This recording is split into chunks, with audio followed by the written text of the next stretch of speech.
have passion about. So that's what you're getting yourself into tonight with Jimmy and I.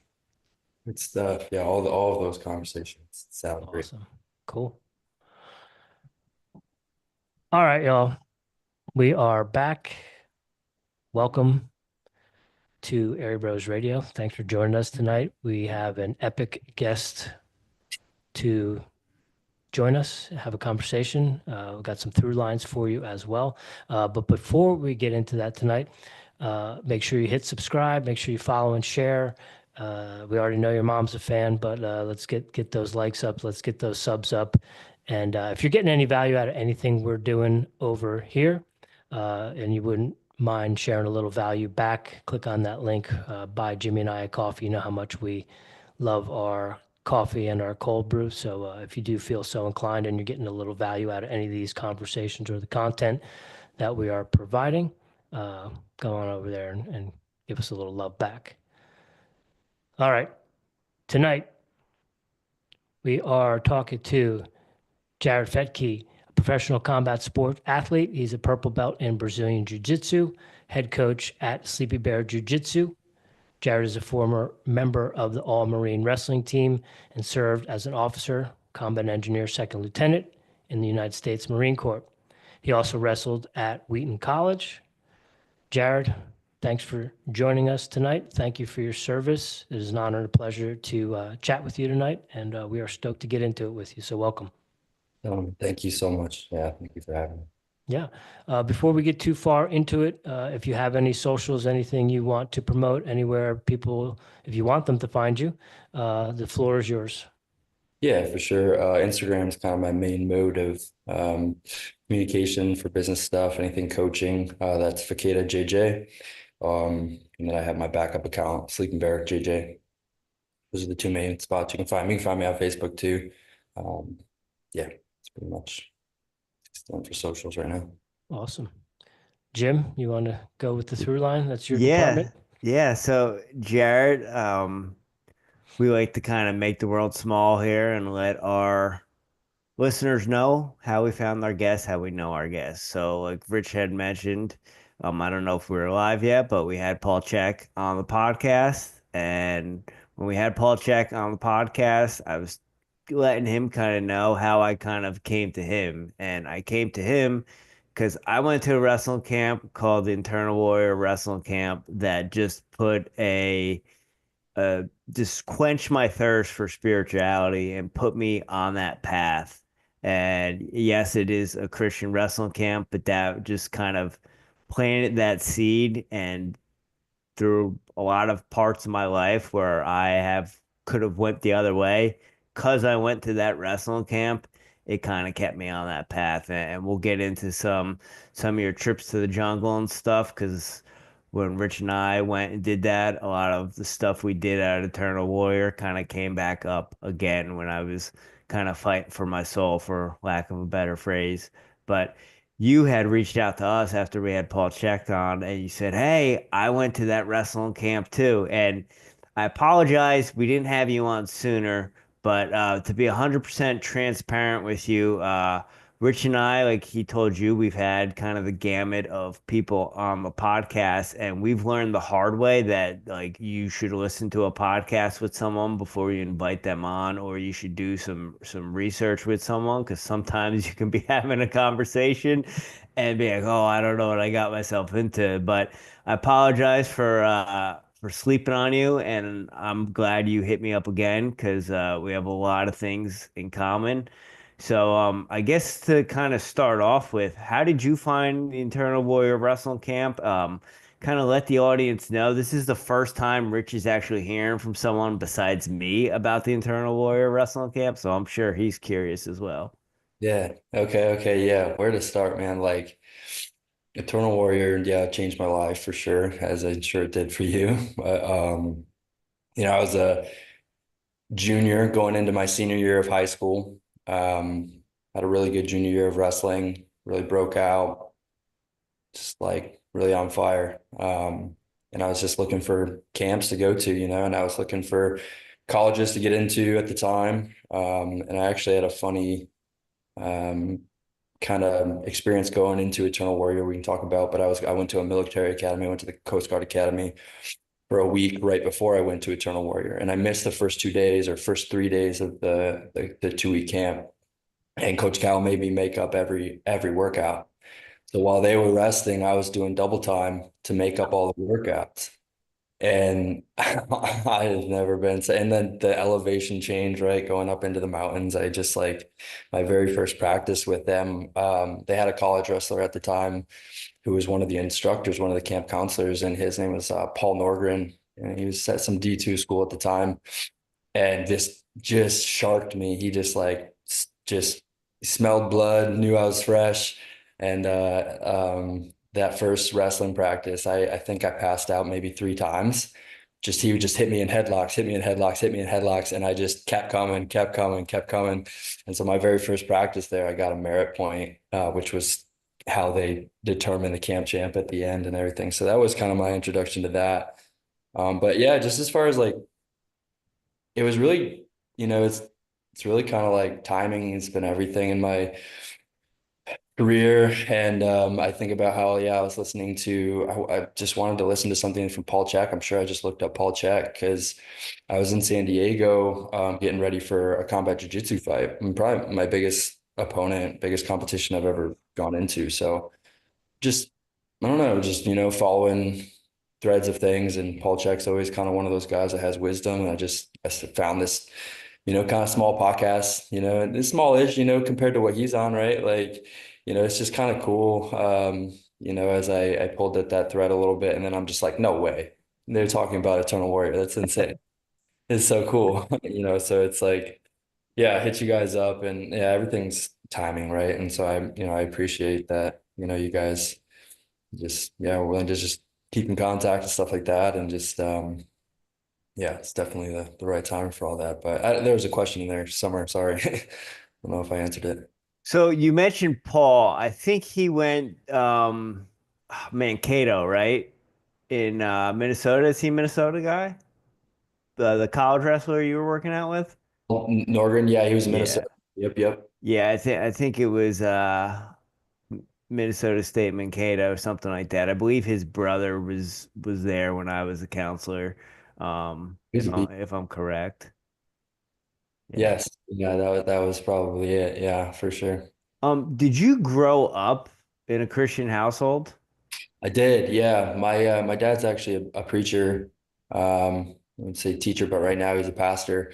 And yeah, and he was pretty I don't know, I'd just say like kind of like fundamental upbringing, just like um pretty much going to church every Sunday and sometimes Sunday nights and Wednesdays every once in a while, so that upbringing just focused on the family unit, that was, where he really did a good job was, family unit was always first and prioritized. So, I got the benefits of all that. But yeah, he actually found this camp, he found it and it was like, oh, Christian camp, it's super hard. Like you should go to this one. And then he helped me fundraise for it that summer. And yeah, we hit up Coach Cal and he helped me get out there. So That's funny. Your dad found it because my dad found it too. And he was looking on the mat.com. There was like an ad, and he was like, he's like, it's because we grew up Catholic. But it was more of like go to church on Sunday to kind of keep faith with keeping up with the Joneses and all that stuff, and not necessarily anything of substance. But Um we didn't have a choice either, though. yeah, we didn't have a choice. And but my point to that was like he said to me, he was like, yeah, there's this like Christian thing, but like you're going for the training, like you're going to the logs and the hay and stuff like that. And when my mom called Coach Cal, she said to him, she was like, is this a cult? Like it kind of looks like a cult. And like I'll never forget, he like when Coach Cal would always like dig at me. He's like, you think it's a cult? You think it's a cult? And like you sent us that video of with the Only I Can Imagine song, and I was like, well, with the exception of waking up to that song every morning, no, I don't think it's cold. yeah, for real, that song trips me out still. I actually listened to it for the first time all the way through after we talked about it the other day. And I was just trying to think about like what else would like come up and just sitting with it or whatever. That's a hard song to listen to. It's very you wake up to that knowing that you're just in for it that day, and you're just like you're in so much pain. You're gonna have I got a funny story for you. So we're hippy dippy over here into all the Paul Check stuff, and I sun gaze as much as I can these days, sunrise, sunset. Now, not as religious as I did at one point in my life, but I still try to keep up with it. And there was a day last year when I first got down here where I was down at the harbor, and there's this guy who likes to ride his bike and just sing songs. And he one day I'm watching sunset and I can only imagine. And he's just belting out. And I was like, trying to visualize as I'm sun gazing. I was just like, I want to fight this dude right now. But better flight so kick. yeah, for sure. So you mentioned your dad being a pastor. You mentioned going to Wheaton, which is a Christian college. At Yeah. what point does the Paul check and the ayahuasca and the spiritual aspect of things come in? Yeah. Freaking great question. It's my junior year of college at Wheaton College. So my brother passed away. He overdosed when I was a freshman in college. So I was 19. And that was obviously very tough. My grandmother passed away a month later after him, and I was very close with her. It was a very tough year, but I became pretty jaded with the medical system. And like I had going into the military, my medical file was like that thick. Like people would make fun of me. It was like, what happened? Like I just got so many surgeries and in the hospital so many times, and just like, mom's doing the best she can to just get me taken care of, like just get me fixed, and just give me some support or something like that, but just realized spent a lot of time in that system, and it's so, for lack of a better word, it's so fucked up. I don't know. Can I swear in here? I'm sorry. Yeah, you're good. It hit me a little bit, maybe a year after that, and I started to get my wind back after that whirlwind of a year, and I just was coming into focusing all of that energy, all of that negative energy into wrestling.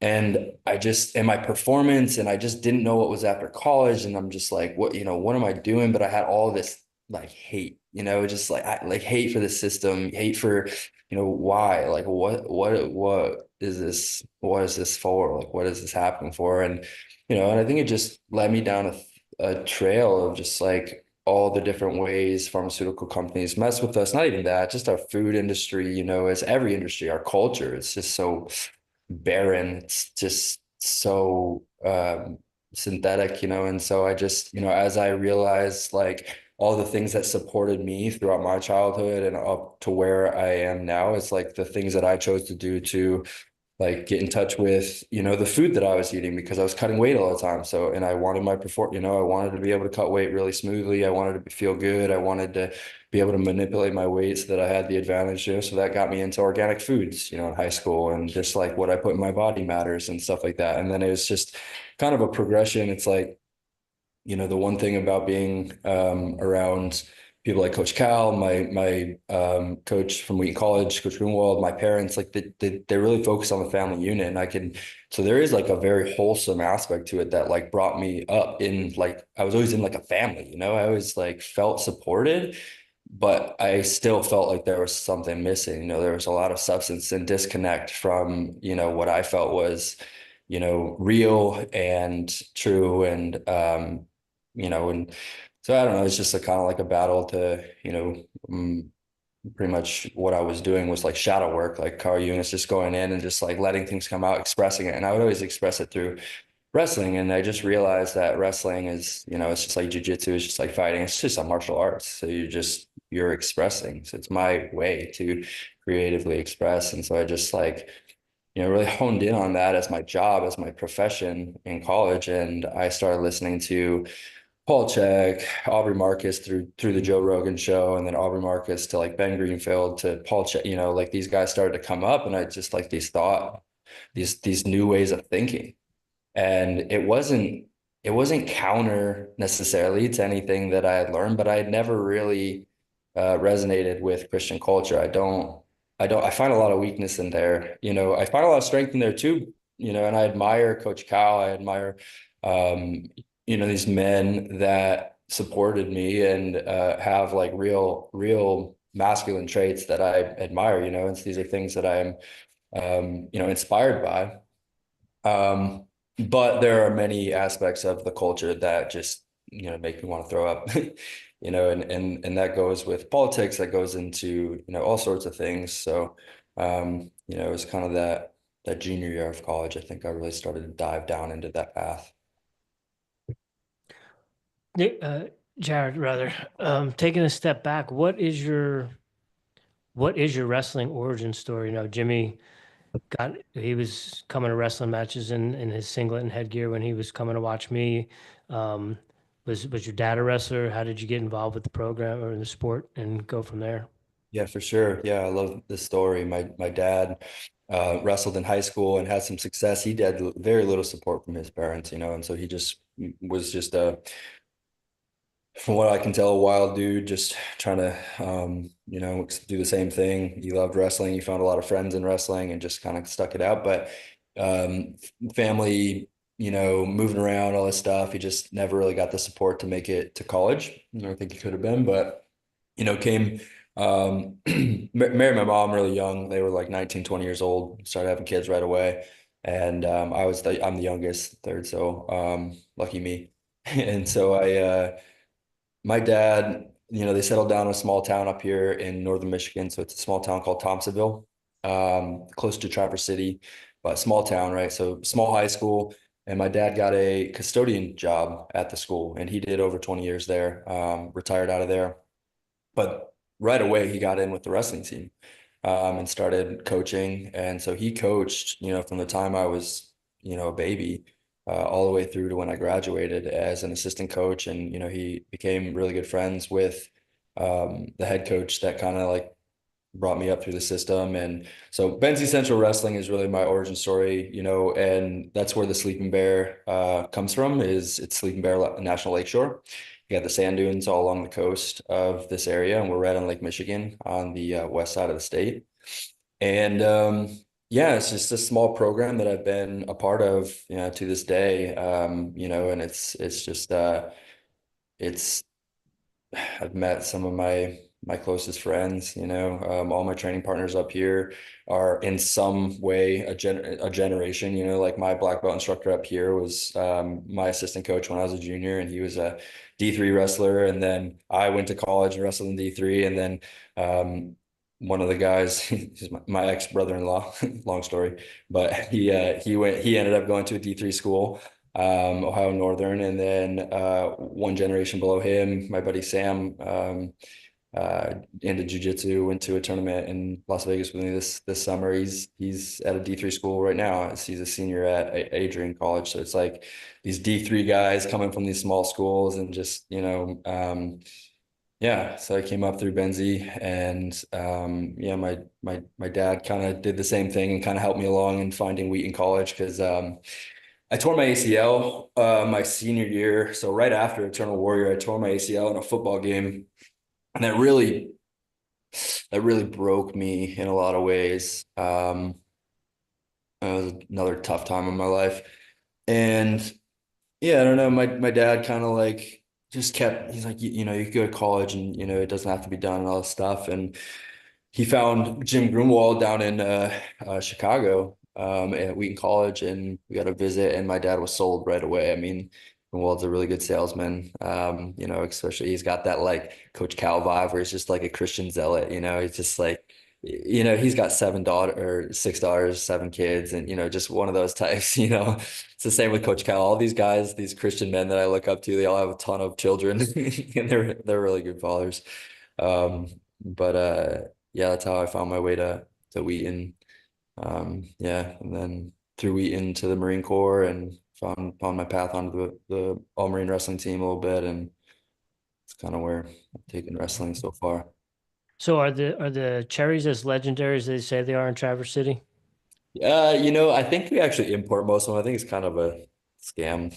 Oh, okay. You have, I think we are known for cherries. Yeah, that's like Yeah. our main export, but And could you talk? I mean, you mentioned Coach Greenwald a little bit, but I think maybe because of his background more in Greco-Roman than in freestyle, he's often, maybe overlooked or not even noticed. But he's was an unbelievable wrestler, and he's done some pretty phenomenal things with the program at Wheaton. Yeah. Yeah, absolutely. I love Coach Greenwald. He's very much like a mentor, father figure of mine, and two-time Olympian, and was coached by Ben Peterson at Maranatha Bible College. So after just a small college that he went to, he ended up going to the Olympic Training Center and I mean, he just has such an epic career, at least as far as like some of the rivalries he had. He had a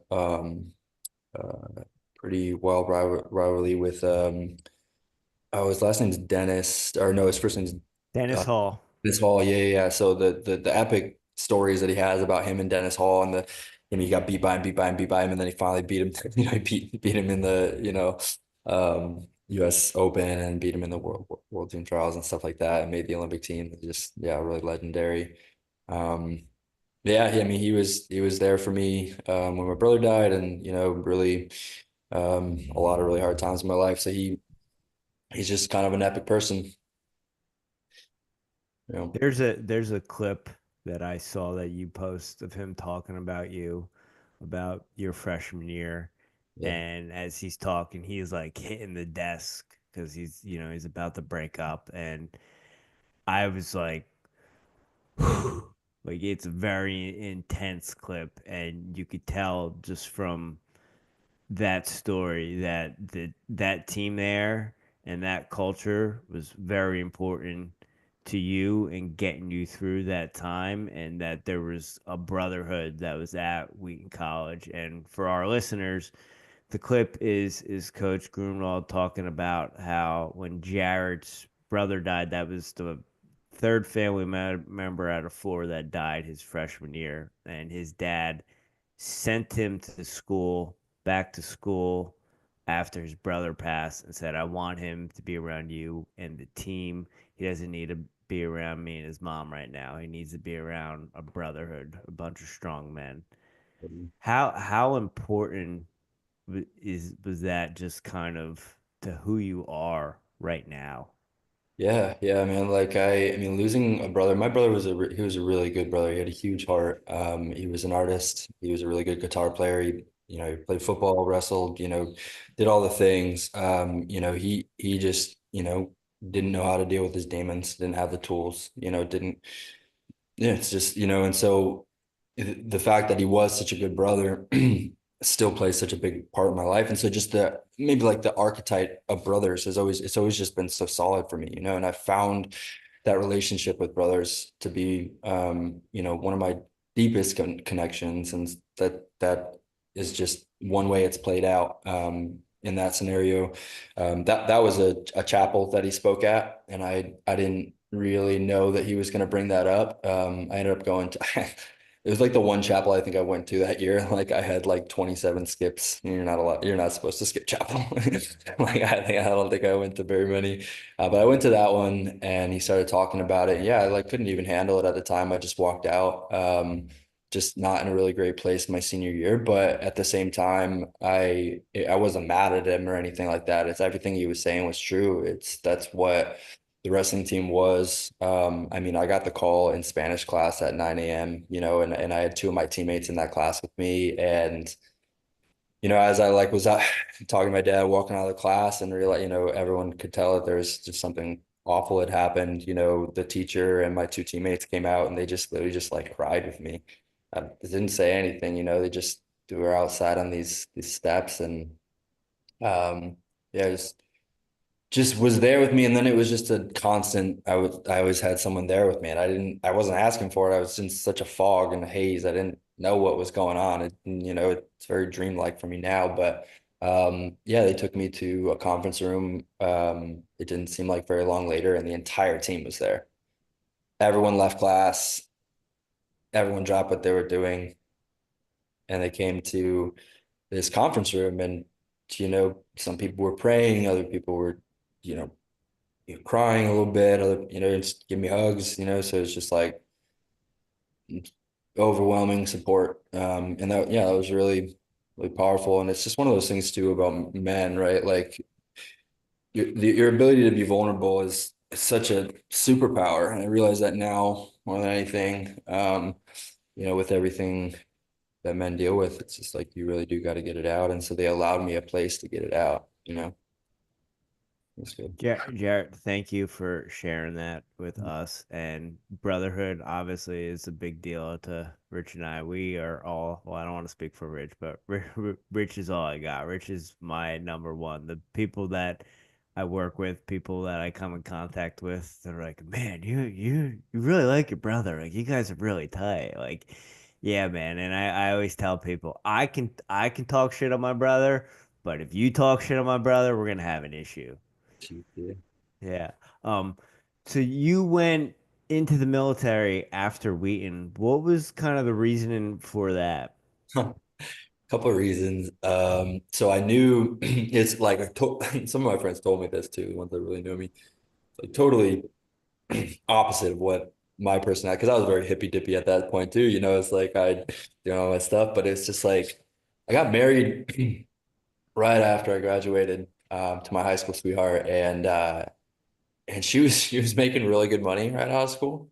She went to Ross Business School and like making a lot of money. And I I didn't really have a plan. I was just wasn't in a very good place. Wasn't aligned with just really disconnected from my soul in a lot of ways. And it just occurred to me, I had all this anger and stuff like that. I just kept occurring to me. It's like, I need to do something bigger, I need to do something better. I need to find a team. I need to find, so I started training MMA, and that was good. Like, I started training, had a couple amateur fights, and started jiu-jitsu, and that was good. And, I was finding my way with different jobs and stuff. But this whole time after there's 2 years between Wheaton and the Marine Corps, for those 2 years, I was trying like hell to get into any program. Mainly I wanted to go 18 X-ray, which was the Green Berets. I wanted to get into a contract with the SEALs. I didn't care. I was going to enlist. I was going to go Green Beret. I was going to try whoever would take me. But the thing that was holding me up is I tore my pec my senior year. Tore my pec at the Pete Wilson, the Wheaton invite. And that was like a month before regionals. And I I ended up getting surgery right after nationals, and that surgery, for whatever reason, everybody they just saw the surgery and they brushed me off. It's just like the only thing that they would see is like, well, you're not gonna be able to do pull-ups. I'm like, I'll do some pull-ups for you right now. Yeah.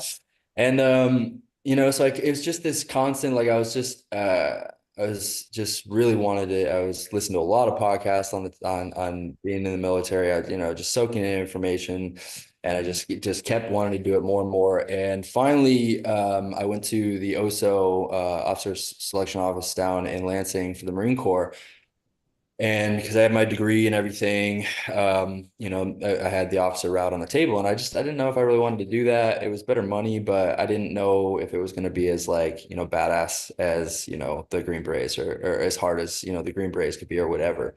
And I realized if I wanted to get into MARSOC, special operations, it was going to take over 4 years. Like, I was going to have to be almost a captain before I could apply for it. And so I was like, okay, I'll go in, I'll try for the All Marine Wrestling team. Like, that'll be my objective. And then, if things come around, then I'll put my package in for MARSOC.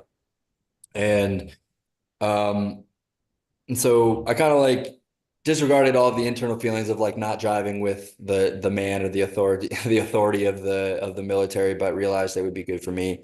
So I overrided that, and the Marine Corps officers selection, they were willing to send me to a doctor to get my shoulder approved. And that was a specific individual. And a lot of my journey, there was always like one individual who kind of like plays as the guardian, or like the guardian angel, or like the conduit to getting me through. And this was Captain Cracchiolo. And this dude was this hard charging infantry officer. We still talk. He's a major now. And he maybe even a lieutenant colonel by this point, but he loved that I was a wrestler. Like, I had to get waivers for this thing. I had some other stuff in college. I had to get some like maybe moral waivers, maybe not get into that right away, but yeah, but he was just like, you know what, you're gonna do well. and I believe in you. And he got me approved. He got me through. I went through Officer Candidate School. I made it. And yeah, I just found my way. I planned everything out. I lucked out and got combat engineer, and that put me in Camp Lejeune for my schoolhouse. And I was able to get close enough to the wrestling team to start wrestling with them, kind of off duty, or not really off duty, but like on my own time. And then that got me in to start training with them. Was it hard to bridge that gap and get in with the wrestlers? Or once you got Yeah. in there, were they like, oh, okay, come on in? I mean, yeah, once I got in with him, they were like, okay, he can wrestle with us. That was definitely, and I started to make friends too. Like it was just funny. Like maybe it's because I was focused on it, and that's how attraction works or whatever. But like I made friends with he's one of my best friends now. His name's Denzel Freeman. He fights for the PFL, and he was just a few months ahead of me, really, in the officer pipeline. And I hit him up on Instagram or something like that, and we kind of started talking, and then we started doing jiu-jitsu together. And then me and him were stationed in Camp Lejeune, so we started training on our own. And then we both made it onto the team, and we started training with them. And then COVID hit, and then it was just, the team went away and all that stuff. But then we kept training on our own. And then luckily, another guardian angel kind of point, my battalion commander was a black belt in jiu-jitsu. He actually got me orders, like personally talked to my monitor to get me orders to his battalion, so that and then he sent me to all the wrestling stuff. Like I was just pretty much just like on TAD orders, temporary assignment to go and wrestle. So and like it was pretty awesome. So why being on the team, why did you decide to leave? Yeah, the vaccine. I was one of the only officers and only Marines really to fight that. I went through the religious accommodation paperwork system, and I just had known at that point, listening, consuming enough of Paul Check, and like just using my own critical thinking, and just I saw it from a long way away what was happening. And so as it came to be mandatory, I just saw all the coercion, and it just was gross, and I fought it. And it looked like it was hurting me at first. I got pulled out off of my duties as a platoon commander, which is like the most fun job you can have in the Marine Corps as an officer, and I got taken off my deployment to Africa. It was a humanitarian mission, but so that sucked. I was like, dang, like what is this? What's happening? It sucks. But turns out I went to a pretty much like a 9 to 5 job as a training officer, and had all the opportunities to go and wrestle after that. It's like my battalion commander wasn't mad at me. He had to save face and publicly, and just go through all the things, and he was willing to, if it what came to it, he probably would have had to separate me. But how it played out was I got denied. I put in my appeal, and then, a year and a half later, after the appeal was denied, I was coming up at the end of my contract, and uh, a month after my appeal was denied, they took away all of the requirements. So, it's just such a funny game they played, and I was able to sneak away, and I just was sick of it, and MARSOC wouldn't let me apply for assessment and selection because I wasn't vaccinated, and now it's just silly because it's all gone. Well, I commend you, sir. That is a hard position to be in. I was not in the military, but I was going to college at the time, and I had to go get tested every week, and I refused to get a thing put up my nose, so I had to spit into a cup, and they made my life a living hell. But just like you said, all of a sudden it just kind of went away, and it wasn't even a thing. So I commend you on that. And when you left the military, did you kind of have a path of where you wanted to go?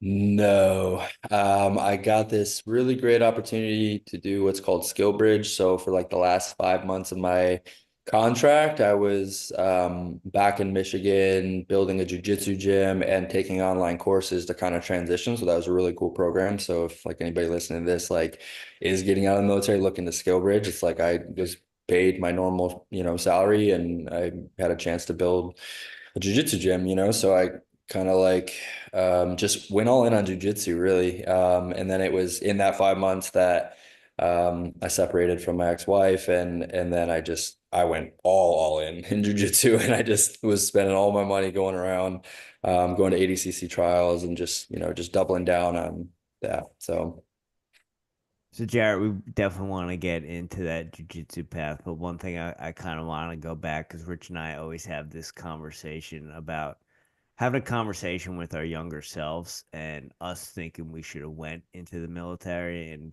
Rich always says, "Oh, I feel like I missed my call." And what do you recommend it to younger athletes or wrestlers that are either high school or getting out of college and kind of don't know what to do? I used to say don't do it. I used to say, miss it. But I think, you know, with how it worked out for me, and it's like I could sit here and say like all the reasons why it sucked, just listen. But then it's just I'm programming that, it's like it was good for me. I made it what I made it, and I think it offers a lot of opportunity for people. So it's just you're gonna be challenged. You're gonna be challenged with some pretty abusive, some pretty dark energy. Those I think I just like to just be real about it. It's like those bases, they're not wholesome places, and Marines in the field, the animals.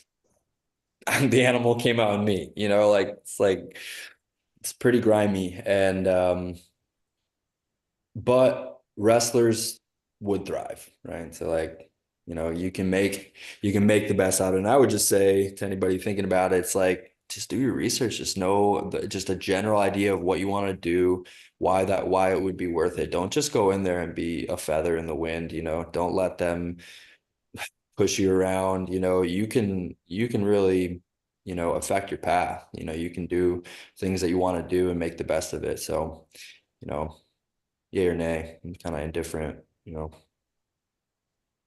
said wrestlers would thrive. Did anything that you experienced there, did it trump or was it harder than, say, Eternal Warrior or things that you've experienced in wrestling practices or camps or in training? No, I think it's Is all the it, same, yeah. It's kind of like just that ability to kind of get back up and recollect yourself and just stay focused and know that it's going to work, it's going to be for your good in some way. Did they get after you a little bit harder because you're not breaking? You know, yeah, I would say like typically that ended up being like a good leadership quality where they kind of like maybe left you alone a little bit more. Okay. Yeah, because they'll kind of like hone in. It's like sharks smelling blood. If you can't put on your boots in time and you're kind of incompetent in officer candidate school, and you can't hang, they're gonna like see if you really can't hang. Because if you can't hang, then you'll just drop out. It's a voluntary dropout in officer candidate school. You can drop out whenever. Okay. So Jared, after you got out, I know you said you had that 6 month kind of transition period where you were building your jujitsu school. Did you run to the jungle after you were out? I didn't run to it. I made a friend, well, two friends, David and Cordy. They run Flow State BJJ camps, retreat in Tulum. And I just through a mutual friend who I knew was into like plant medicines or whatever. It wasn't like my main focus. I was really into jujitsu, but I got an opportunity and sent it with their jujitsu camp. And that's where we did microdosing in jujitsu, microdosing mushrooms in jujitsu set, and it's just a really good learning experience on setting intentions with medicines and getting just a more um, immersive experience with like the nature of the plants and the spirit of the plants, stuff like that. And then we did holotropic breath work. So we did breath work ceremonies, and this is all inside ceremony. So it's like all inside the Maloka. And then we did a Temescal, so a sweat lodge, which was really profound, and just died in there a couple times, and a couple flashbacks to times I was in saunas, cutting weight and stuff like that. Truly, I felt like I died in there, and that's the whole point. It's like you're entering into the mother's womb to die. And so I think like kind of touching that was October of 2023. That is the relationship that I developed with them, it came, I think maybe a month or two later, where they were like, yeah, we're going to Peru in June, and they invited me, and I signed up. And so I committed to it early, and it's like almost like the medicine started working right away. Like things were changing for me as soon as I kind of made that commitment to go down to the jungle. And yeah, and then in June I went with them. Did you go to So Iquitos? I'm sorry, Did you go to Iquitos I in don't know. Peru? No, Where it did was at Pucallpa. Pucallpa? Okay. Yeah, yeah, So kind of what we started the podcast with, and then we kind of went the wrestling route, and now we're kind of back to it. When you had those experiences, did you kind of feel that what you grew up in, Internal Warrior, going to Wheaton, was kind of the base, and now you're kind of graduating to that next level? And what does your spiritual, I guess, perception look like these days? yeah. Interesting question. I think you totally a base, right? Like everything that I went through, it's like I feel like my mission in life right now, or like my focus, is just to kind of do that, maybe the shadow work, or like try to understand the hero's journey, or like really understand my life, and really like connect to my soul, and like start to understand what it is that's coming out of me and is expressing, and what it is that I was meant for here. It's like, what is my higher calling? And that's kind of, all these experiences coming up through my childhood. It's like I wasn't always, as connected to that, and didn't realize these things were happening for a reason, and there's so much symbolism inside as you do the inner work, and there's just so much there's so much work to do, I guess, is one part of it. But it's like it increases in its meaning as I go along. It's like I don't really know exactly why I met Coach Cal, but like he still hits me up from time to time. I still hit him up. He still wants to talk, and so he's in my life. And the same with Coach Greenwald. It's like, I don't know why I met him, and it's like I still have a relationship with him, so it's still unraveling. And I still have a relationship with Wheaton. I still have a relationship with um wrestling. And, it's just about deepening those relationships that are like foundational for me. I think that's where, the medicine has sort of brought me to, is just like reassessing my relationship with everything, like cannabis, like, my phone, like, women, and my mom, my dad, like reassessing my relationships. And ultimately it just comes down to reassessing my relationship with myself, like realizing, who I am and what I feel like when I'm alone, when I feel alone, like just where my wounds come from, like father wounds, my mother wounds, like what are these things, like feel abandoned here, like I don't know, I was a kid, like I have to look at that, I gotta like pretty deep at that, because and it's just like more time I'm able to slow down, get quiet, is when I'm actually able to make those kind of like more aha, like it's clicking, things are connecting, okay, trusting more, I'm like maybe going into the flow of things a little bit better. But that's just like a process. Like I just like the more the more you don't know anything. So I'm just like, I'm just trying to do my life and enjoy, what I can, and, and make meaning out of the pain where it is, and sort of, you know, um, consider what ways that I'm suffering, unconsciously, whereas like I don't really have to be suffering, consciously as much.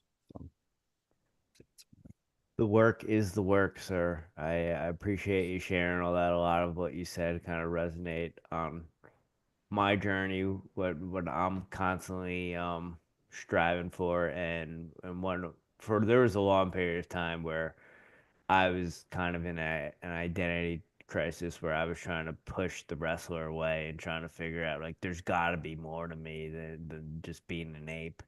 And I kind of pushed that away, but like went kind of deep into the medicines and the psychedelics, and had a good relationship, but kind of because I'm a wrestler, I tend to like to go hard, and more is always better in my prescription to things, and I had to learn that stuff the hard way. But I say all that to say, I know you said you're searching for your purpose while you're here. What's the greater purpose? And one of the messages I got when Rich and I did ayahuasca, did a ceremony, was your purpose is to spread purpose, and that is why we are here today, and that's why this podcast exists. I don't know if we necessarily started the podcast because of that, but this is kind of our vessel for that. So whatever stokes your fire, I know you coach wrestling, you coach jiu-jitsu.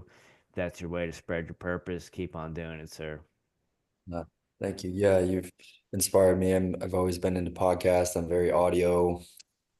I think there's like a word for it, clairaudience. Like I get a lot of my insights and little trinkets from God through noises, sounds, and I I've kind of been playing with. I mean, really, I've started working on it, my own podcast and my own kind of like platform to start speaking some of the same things. So you're very much an inspiration. The stuff that you guys are doing, and just like really appreciate the work you guys are doing. Well, we appreciate you and the work you're doing. And talking about that work, how is the school going? How is the training going? How is or training the coaching, I should say. How's all that going for you? Yeah, the school, I actually, the physical location I ended last December, so it's been almost a year that I haven't had a school. And so what it's been really is me on my own, and I have all of my wrestler friends that I've given blue belts, and we just, we train here at the den, and I just keep in touch with them, and I just really, it's more of right now, I would just say like, information for people where to train in this area and stuff like that. They can reach out to me and everything. And then I do all my coaching through Wrestling Mindset. So I do all my coaching online and over the phone and stuff like that. And I got athletes all over the country and stuff like that. So just kind of like developing it. I like to just keep the Sleeping Bear Jiu-Jitsu alive. It's kind of like the brand. And then also I just got the little group of freaking bears. And we just train, in our garage and stuff like that. So I've got hopes and dreams to, build a facility and do something kind of like what we have here, but, bigger and just more of like a gymnasium of sorts. I don't know if you've ever seen like Rob Dyrdek's Fantasy Factory. Yeah, maybe like a jujitsu gym that has like a, foam pit and, like climbing wall and, like trampolines and stuff. So just really like to make training fun. I think that's where I thrive, is like making things fun.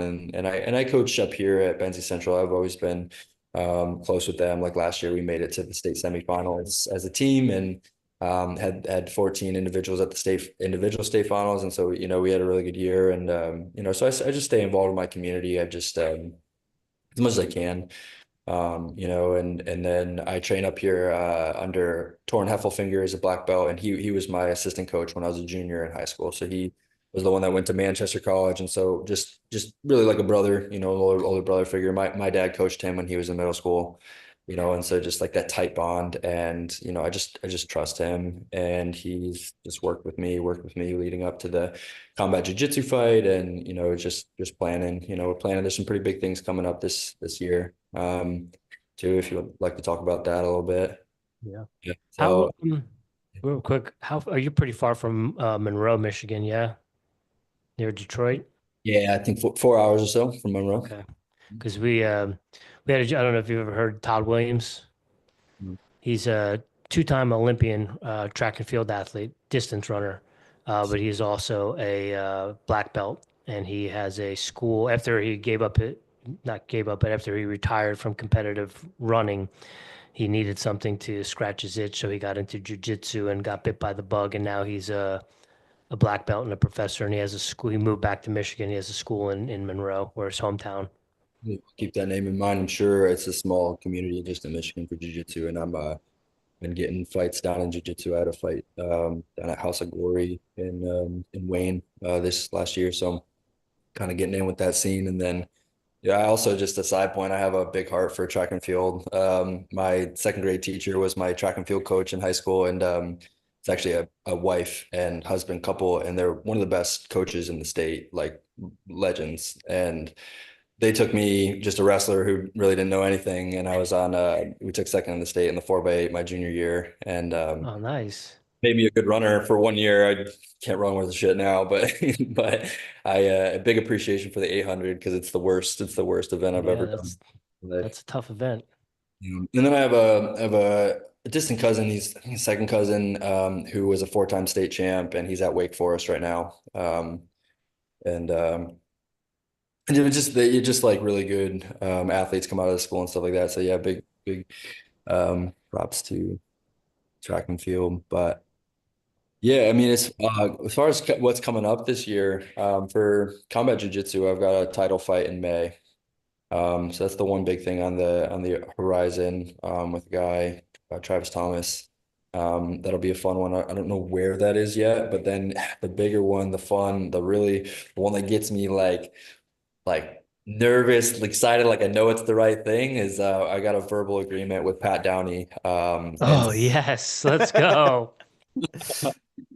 in San Diego, rooftop, where I fought Jesse Taylor last September. So it'll be at the Hard Rock, and yeah, just extremely grateful for them, like seeing just putting me in that category with someone like him, and just giving me the opportunity to rise to that. It's just such an honor. So, and then I'm playing with the idea. I haven't totally committed to it yet, but it would be my third U.S. Open in a row if I go at the end of April. So if I can keep my body healthy, I tore and severed. I don't know if you can see it, but Jeez. yeah, I got like surgery back in November, and I tore up my hand and stuff like that. So I'm just kind of like working through some rehab and just kind of playing it by ear right now. But love to wrestle in the U.S. Open again this year. Is the hand injury, is that from combat jiu-jitsu? No, this is a product of chasing a girl I fell in love with. No, kind of true, but it's in the same breath. It was just a accident. I had some glass in my hand and I fell, and it slid it open pretty good. Luckily, she had some cousins in town. This was in Canada that stitched, or surgeons, they stitched it up on their kitchen counter. Um, felt like Jeez. a lot of stitches in my hand, and I almost lost my whole pinky because it severed the artery, severed the nerves, severed the tendons. So yeah, So you mentioned that verbal agreement with Pat Downey. Is that a combat jiu-jitsu or is that just normal match? that'll be combat jiu-jitsu. That'll be some hand. Well, that is awesome because I know you're the bear, and watching your fight with JT Money, Jesse Taylor, and it was funny listening to the interviews. You had no idea what you were getting into or who he was. Well, I knew who he was because I grew up watching The Ultimate Fighter, and I was following on your Instagram, and I was like, oh man, he's got Jesse Taylor, and then I watched, was like, oh man, and no disrespect to Jesse Taylor, you smoked him. You showed him those claws because you popped him a couple times. I was like, oh wow, wow. So that was very impressive, and I am pretty sure that was your kind of arrival to let everyone know you were on the scene. So congratulations with that. Thank you. I appreciate it. Yeah, Jesse and I have actually remained in contact, and I've kind of like developed a relationship with him, and it sounded like it was ultimately a good thing for him. Just in like reigniting some stuff for him, and yeah, you know, awesome. I was super grateful for the opportunity to get to go up against someone like that. So, how do you train in the combat jujitsu kind of area of things? I've dabbled in jujitsu. I have my purple belt. Never any combat jujitsu. Train with some guys who do it, but I'm just kind of curious. Do you how often are you striking? Do you have training partners that are like, bro, you are I feel not like smacking me? I feel like I shouldn't disclose this, but I didn't throw a single hard like full slap leading up. I mean, I got the fight in July, and I just and maybe it's the bear theme, but like I literally just kind of like rested and relaxed and just like let my body like heal up, and just went to jujitsu a couple times a week, and like play slapped with my buddies, and I didn't really overthink it. I don't know. Like I just when I showed up, I knew that I would have to throw hands in the situations, but I didn't want to like pre-program when I was going to do it. And so I just like went out there to do jujitsu and just found those opportunities to throw those hands, and it stirred him up. It shocked him, and it kind of shocked me. The first paw I landed, I was like, I can knock him out. I can knock him out. Cool. It's pretty wild. It's funny you say that because I train with Ben Eddy, so I've followed his combat kind of path with things, and you really don't. I think I see maybe once or twice someone knock someone out in a combat fight, but it usually opens things up, right? And when I was watching your match with Jesse, I was like, that same thought. I was like, is he gonna knock him out? Like, is he gonna stop this dude strikes? And yeah, I wouldn't tell anyone that. I would tell people that I'm training, I'm smacking all my friends all the time because it looks like that. And your mindset with it of just not being overly impressed about who you're going against. I look forward to those matches coming up that you had mentioned. I'm really looking forward to that and what you got going on in the future. I have one last thing before we get in the final four. If Rich doesn't, this kind of off the kind of subject of everything we're talking about. So, Rich, if you have anything with the jujitsu or combat jujitsu, I have one with the jujitsu, one with the plant medicines. okay. Um, do you have any thoughts or feelings towards going from the combat jujitsu to maybe MMA? Has that ever crossed your mind? Yeah, I'm like open to it. I always like in college I used to have like I felt like I was real connected to like the vision of being like in an octagon. Like I saw that, I felt that, and I wanted that, and that's kind of like what spurred me to action and like just like really lit me up. And I was really excited about MMA. But then I just kind of like went back to grappling as a fundamental, and I didn't really see the path. I was just didn't know, just maybe a lot of doubt or something like that. But now like definitely open to it. Like I'm not on anything, I'm not on TRT or anything like that. So I'm like open to these organizations that have testing, and the UFC is coming out with like an Ultimate Fighter like for grappling, and then there's the One Championships that I'm really interested in finding my way onto these shows where I can, get in with maybe some like more reputable organizations and stuff like that that test and stuff like that. So yes and no, like and just like I'm open to it for sure, but Mm, I'm really my hands aren't super great, Just understandable. yeah. Mine either. Do Rich, you want did me you to have ask the other another one? one? Well, so the one I had, I know you're a honey enthusiast. I know you promote honey and you love it. I love honey as well. I'm just kind of curious, kind of what your mindset is. Are you using the local honey as far as to kind of get the allergies or whatever that's in, take care of it? How do you kind of use and what's the Yeah. word? Yeah. Yeah. I mean, honey is like one of my main sources of carbohydrates. Like I like consume so much raw honey. But yeah, just from the local Sleeping Bear farms here in my hometown, and it's just a really awesome company. I know of the owner, like he's just in our community. He's just a really, really cool guy. And I really don't have much of an affiliation with him at all, except like one of my coaches from high school.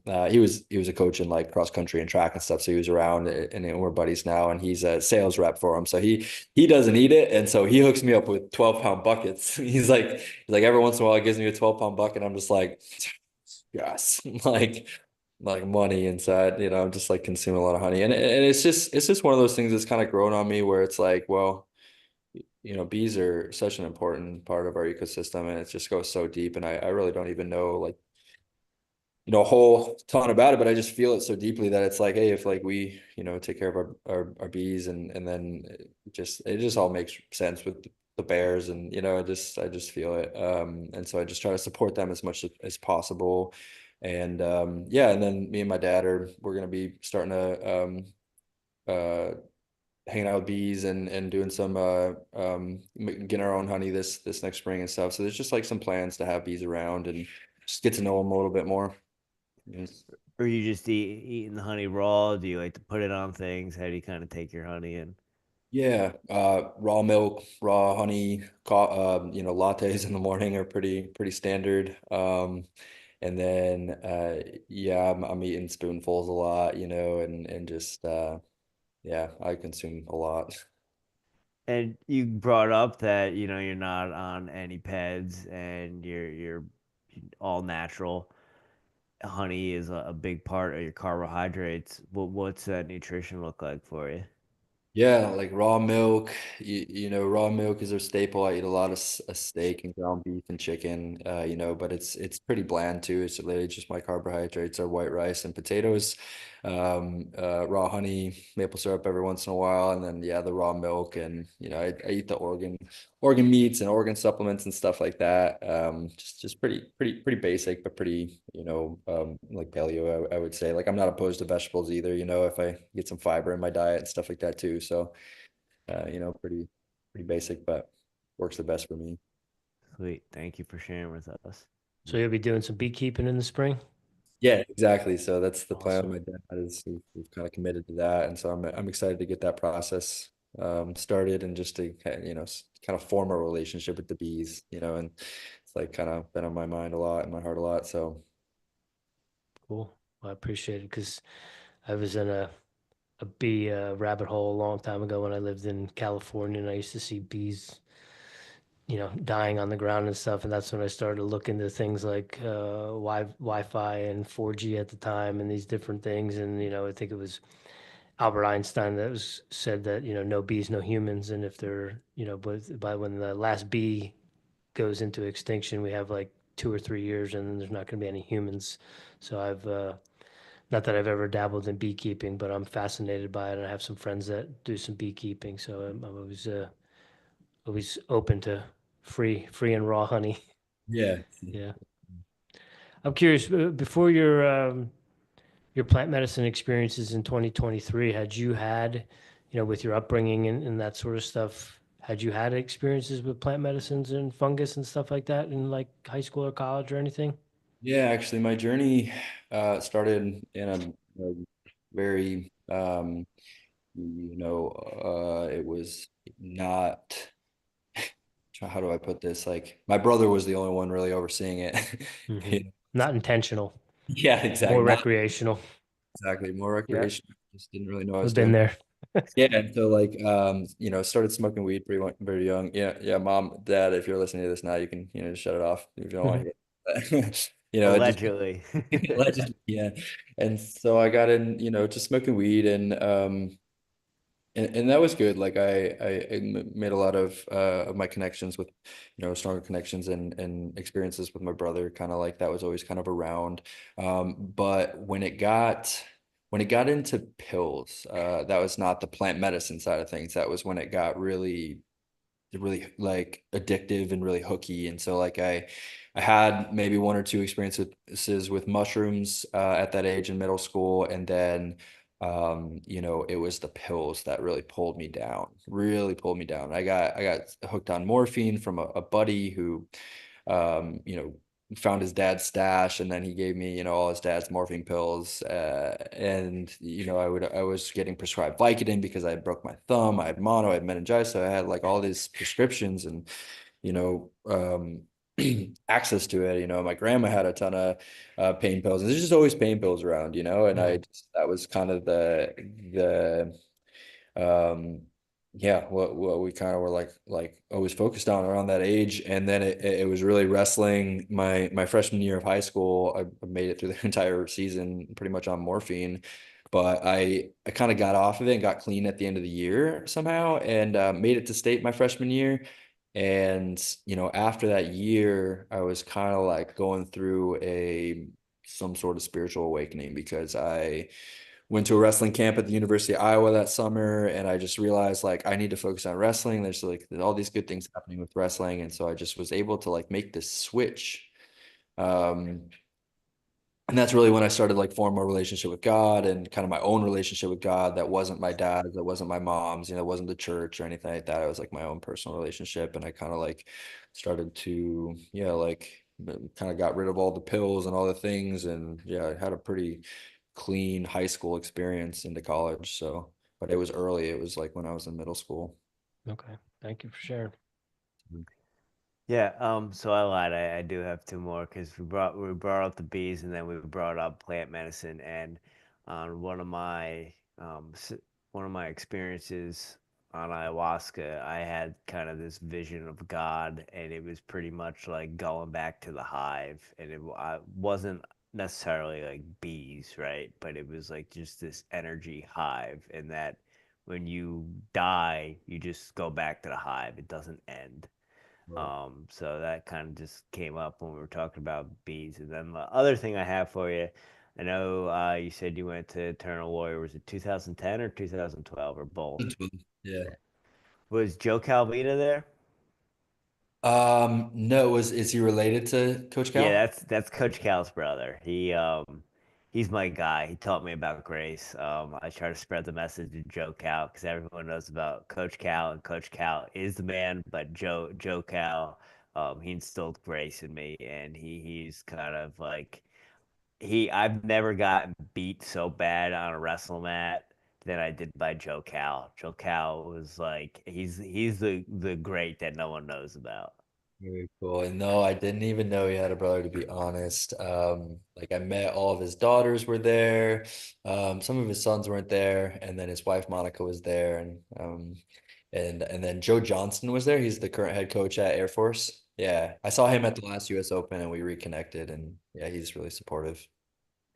Yeah, it's funny because of like Joe and Joe Johnson, and I mean I wrestled with Juan Archuleta there and Joe Fio. Like so some of the beatings I took there, past that and going into MMA gyms or jujitsu and dudes thinking they're gonna put it on you. It's like, bro, you're not gonna put it on me as bad as I've already had to put on me growing up with my brother and the people I've wrestled with. So you can try, but you're not gonna come close. True. I don't know. Maybe people listening don't really understand. Like, one thing about the camp is like it was pretty common that one or two people, well, I remember one person and I remember a couple times, they would run out of the wrestling room like they're trying to kill me, like that type of thing, kind of going crazy. But I mean, just to graduate this camp, you have to run a triathlon. It's like a mile swim, a 16-mile run, and a 3-mile run up a mountain with a 70-pound log on your shoulder. Like just to graduate. Like that's how you finish the whole thing on top of 2 workouts a day and just And you're waking up every morning and you're running, and then you're doing a workout with a log in a field before breakfast every morning. yeah. Yeah. Where do I sign up? Final four, Rich. Let's do it. All right, Jared. First one I got for you. I know you mentioned it. Are you a coffee drinker? Coffee drinker, yeah, for sure. I like espresso, 2 shots of espresso. Sometimes I mix it with water, mostly raw milk and raw honey. Awesome. You're getting some special beans up there in your neck of the woods. Yeah, it's a local roast, and then also I get some from my cousin, not too far away. He owns his own coffee roaster. Oh, I'll very cool. Right on. What's the name of that coffee roaster? Yeah, shout them out. Yeah, Owl Eye Coffee. Yeah, he's so passionate about it. It's what he loves, and he's really good at it. And that's in Michigan as well. That's in Cadillac, Michigan. Yeah. Okay. We'll check them out. Yeah. Jared, do you have any daily practices or rituals that you do on a regular basis to show up as the strongest version of yourself? Yeah. Since ayahuasca really, and this last year. So I did two ayahuasca retreats this last year. That was June, and then actually just a month ago, I did Yahe for the first time. And since then, I've really been doing a hape practice in the morning, where I blow hape up my nose and I set my intentions and I connect with mother and father. And really, it's a more motherly essence for me. I always cry, like I always leak tears every time I do hape, and so it's just a good time to connect with my breath. That's been one thing I do quite ritualistic, like as of late. Did you get that Rich down is in Peru? I did, yeah. And then Four Visions is a really good company. One of my teachers who did the last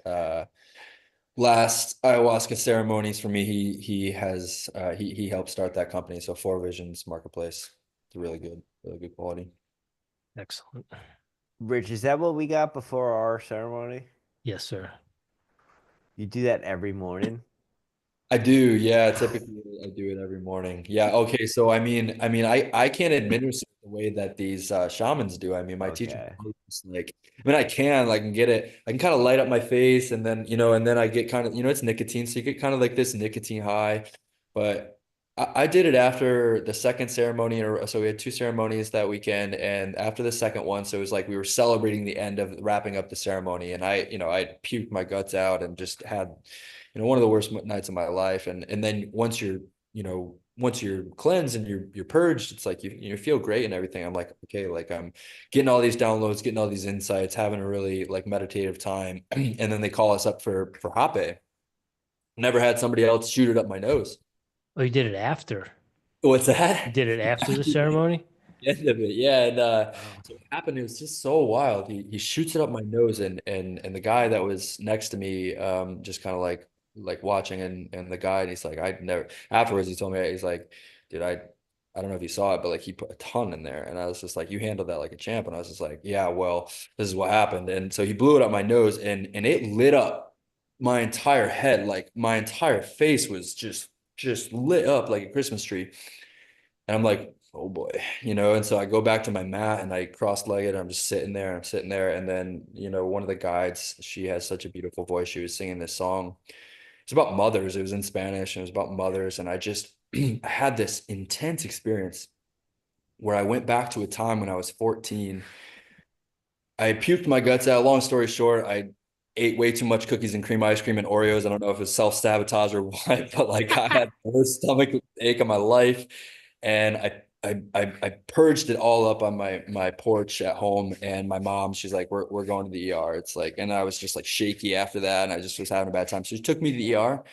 And I knew how to game the system at the point. I was a pro at opioids, So I told them, I was like, when they asked me a pain, 1 to 10, I was like a freaking 9, maybe a 10.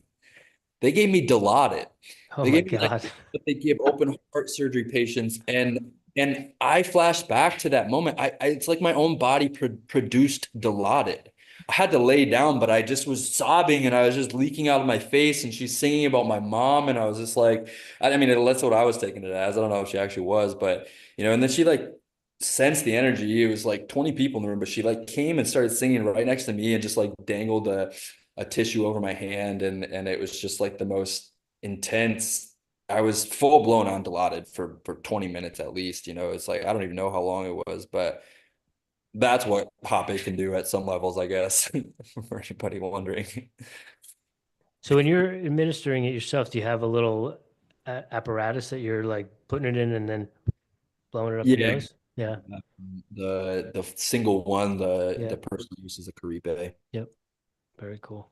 Jared, you just created a monster. I can already tell her. She's like, I can get that somewhere. I can already, because he loved it. I wasn't that much I of a love fan, tobacco. and we called them shooters, like no shooters, and we watched.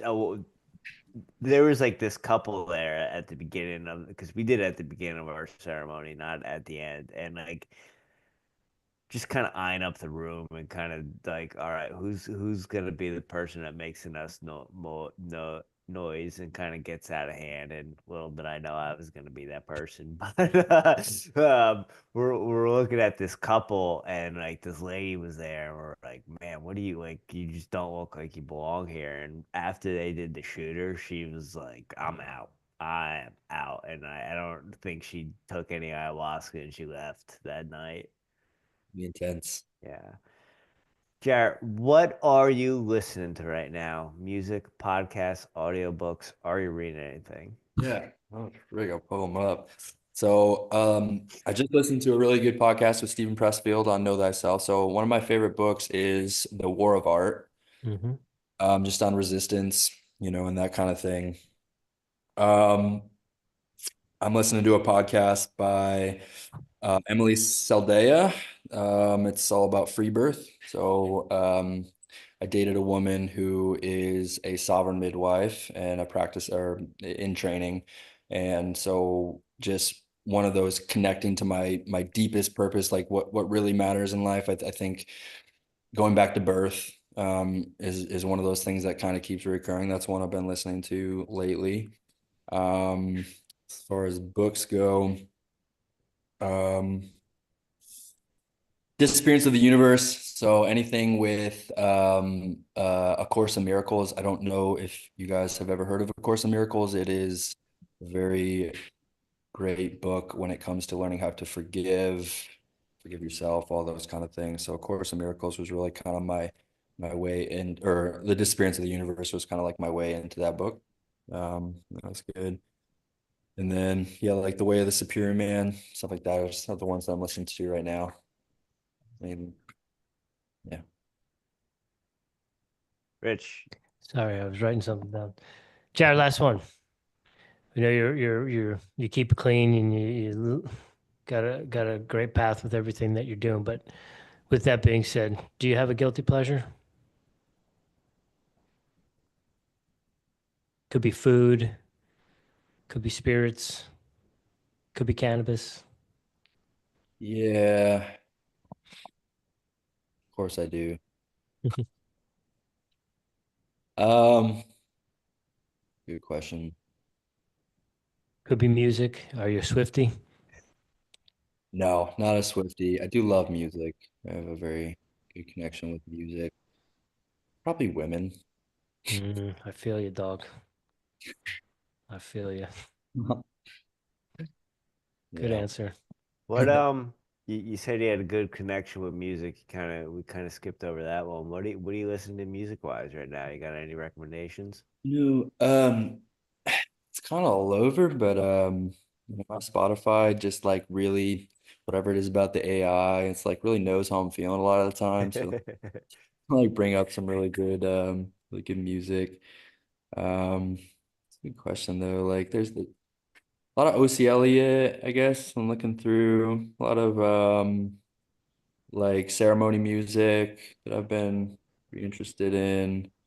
Um, I wouldn't say there's any like one particular artist or anything like that. I guess like I don't even know how to describe the genre, but Tom Odell. Been really into Tom Odell lately. A lot of piano and stuff like that. Piano and really really good. But yeah, I mean, just music has always been, one of those things. It's just like so always working out to it, always like finding vibes and stuff like that. Yeah. Right on. Very Well, cool. Jared, thank you for your Yeah. time tonight, sir. Thank you for hitting us up because this was an epic podcast, and I know our listeners are gonna love this one, and people are gonna find it who are gonna need to hear it. And I can't wait to watch you grow and watch you go on your journey and see what you got coming up. And I hope what some of those matches that you mentioned, I hope they come through, and I cannot wait. And we will be cheering you. Yeah. Thank you so much. It's so good to get to know you guys and just thank you so much for the platform and yeah. Yeah, it's an honor and a pleasure. And there's one person that really wants to see you slap Pat Downey. It's me. So you might see me in San Diego if he actually shows up and that fight goes down. Because you know, if there's one person people love to hate, it's Pat Downey. But he gives them a lot of reason to. So even though he was a Jersey guy for a little bit, we're in your corner and we're supporting you. And again, thank you for sharing your stories and all that stuff with us tonight. It's been an honor, a pleasure chatting with you, Jared. Thank you. Yeah. All right, ladies and gentlemen, if you like this conversation, please check out the links in the show notes. Go tell Jared the Airey Bros sent you and give him a little love, give him a little support. And until next time, we really do appreciate you joining us this evening and each and every evening.